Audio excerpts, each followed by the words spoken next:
to go, and some people still can't face reality. A clear majority of Americans said they want this to be a fair, just, and open nation.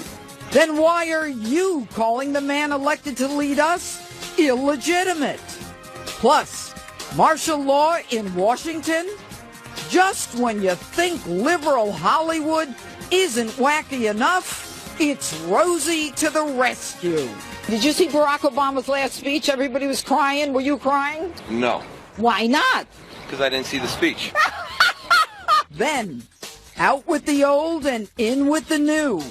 It's the transition of power, street justice style. Hey, listen, get off the phone. This is important. Hang up. Justice starts now.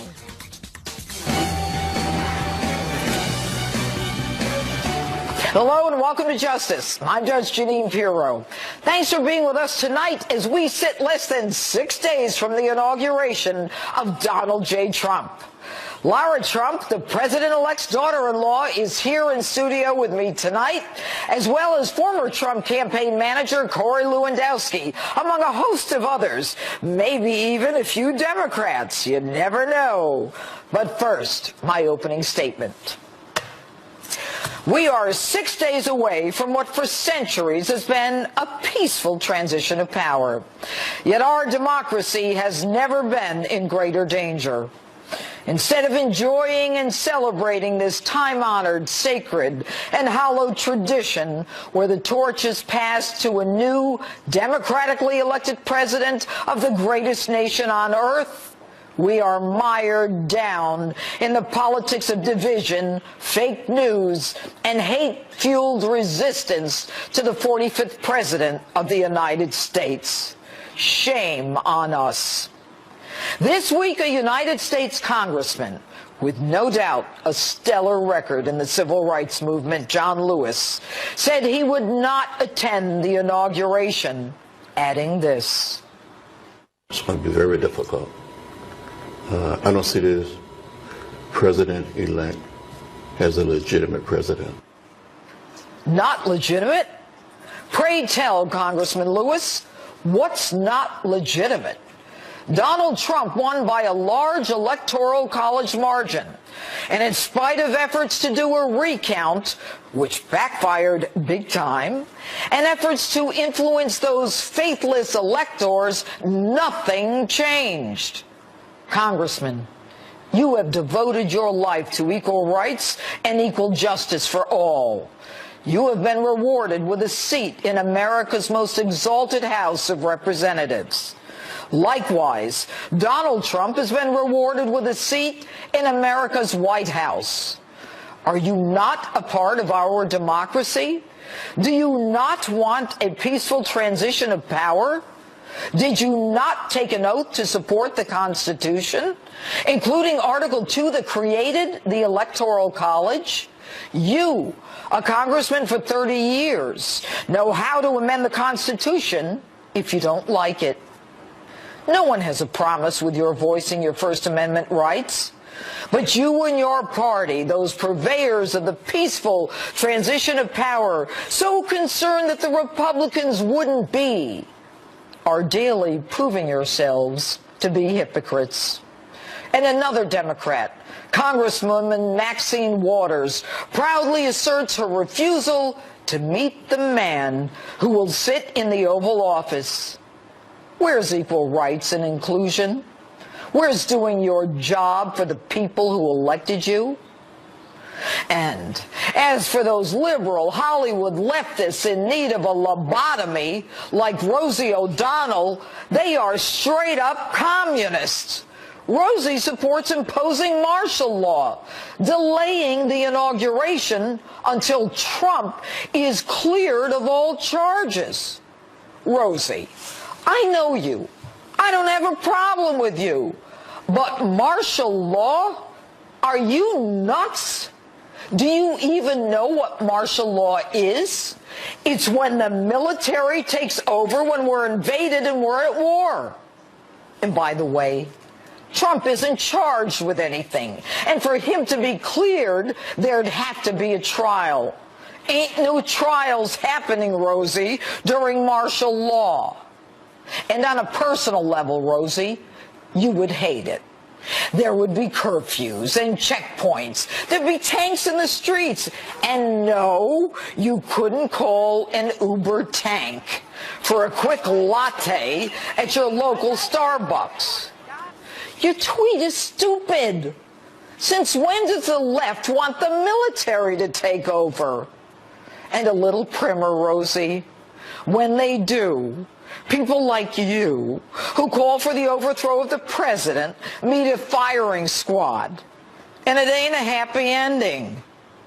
And while we're at it, Rosie, what you said about Barron Trump, a 10-year-old kid who amazingly was still standing at 3 a.m. when his father won the presidency, was as classless and rude as it gets. And to then claim he's not off limits, and you call Trump mentally unstable? Rosie, since when are you the bastion of brilliant behavior?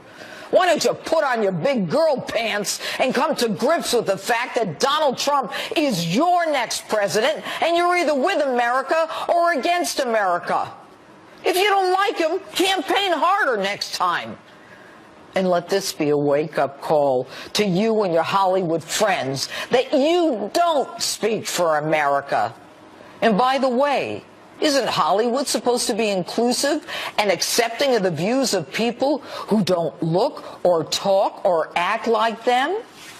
And newsflash, and this isn't fake news, the people in Middle America, some of whom ride a tractor for a living, wear the same boots every day, wear a badge, go overseas, not knowing if they'll come home, are sick and tired of your nonsense.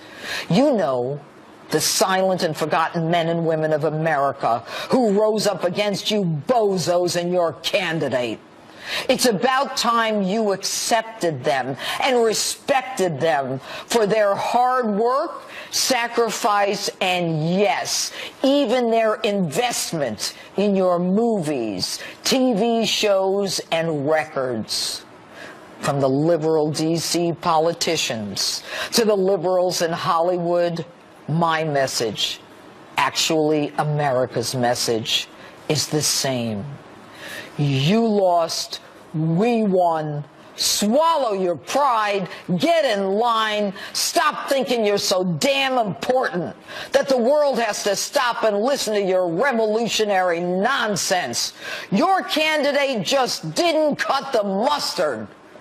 Donald J. Trump is the president for the next 4 years. Deal with it. And that's my open. Tell me what you think on my Facebook page or Twitter. Hashtag Judge Jeanine.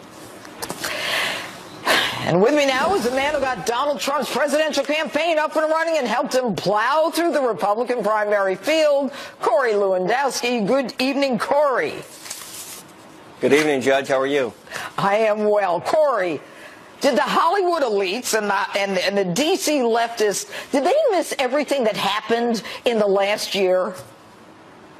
You know what they missed? They missed that 63 million people turned out and voted for Donald Trump this election. And let me be clear, it was 62,979,000, so I don't get yelled at for exaggerating. But what they missed was middle America. They missed the people in Florida who are worse off over the last 8 years, and they wanted fundamental change. They missed the people in Michigan and Pennsylvania whose jobs have been taken away through bad trade deals that, Hillary Clinton, things like the TPP, which she called the gold standard.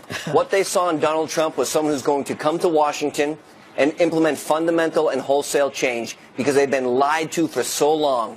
And what the problem in the liberal left is in California and the liberal right in Boston is they don't understand. They don't understand that people go to work every day and they don't want a handout. They don't want anything for free. They want to be able to work hard, but they don't want a government that is more intrusive on their lives. They don't want a government that tells them what to do. They don't want a government that continues to tax them. And Donald Trump is going to change the country fundamentally, and that's why he's the next president-elect of the United States. But you know what, Corey? It's the hypocrisy that stuns me. These are the people, whether it's the D.C. people or the Hollywood people who are like, we're inclusive, we love everybody. And, you know, this is an election that, I mean, there was a huge electoral college win here. I mean, why is Donald Trump different?